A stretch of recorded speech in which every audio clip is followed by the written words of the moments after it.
ತಗೋಬರು healthy breakfast. ಇದು healthy ಬ್ರೇಕ್ಫಾಸ್ಟಾ? ಹ್ಞೂ ಗುರು, ಬ್ರೇಕ್ಫಾಸ್ಟನ್ನು ಹೆಲ್ತಿನೇ, ಆದರೆ ಪ್ಲೇಟು ನ್ಯಾಚುರಲ್ ಅಲ್ವಾ? ನ್ಯಾಚುರಲ್. ಈ ಪ್ಲೇಟ್ನ ಸೂಕ್ಷ್ಮವಾಗಿ ಅಬ್ಸರ್ವ್ ಮಾಡಿ ನೋಡಿ. ಜನಗಳದ್ದು ಪ್ರಾಬ್ಲಮ್ ಇದೆ. ಯಾರಾದರೂ ನ್ಯಾಚುರಲ್ ಅಂದರೆ ಅದು ನ್ಯಾಚುರಲ್, ಯಾರಾದರೂ ಅದು ಹೆಲ್ತಿ ಅಂದರೆ ಅದು ಹೆಲ್ತಿ. ಯಾಕೆ ಹೆಲ್ತಿ ಏನು ತಿಳ್ಕೊಳಕ್ಕೆ ಹೋಗಲ್ಲ. Journal of pure and applied microbiology ಅವ್ರ ರಿಸರ್ಚ್ ಪ್ರಕಾರ ಅಡಿಕೆ ಎಲೆ ಮೇಲೆ ಫಂಗಸ್ ಬೆಳೆಯುತ್ತೆ.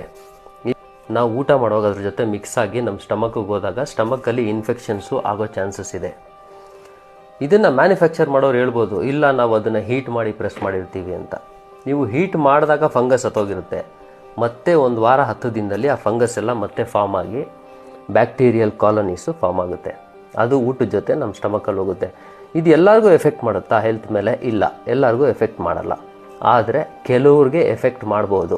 ಬೆಂಗಳೂರಲ್ಲಿ ಸಾಕಷ್ಟು ಫೇಮಸ್ ಹೋಟ್ಲುಗಳಲ್ಲಿ ಎಲೆನ ಯೂಸ್ ಮಾಡ್ತಿದ್ದಾರೆ. ಈ ಥರ ತುಂಬ ಕ್ಲೀನಾಗಿದ್ದಾಗ ಯೂಸ್ ಮಾಡೋದು ಏನು ತೊಂದರೆ ಆಗಲ್ಲ. ಕೆಲವ್ರ ಮೇಲೆ ಫಂಗಸ್ ನೀಟಾಗಿ ಕಾಣುತ್ತೆ, ನಿಮಗೆ ಗೊತ್ತಾಗುತ್ತೆ. ಅಂಥದ್ದನ್ನು ಆದಷ್ಟು ಅವಾಯ್ಡ್ ಮಾಡಿ.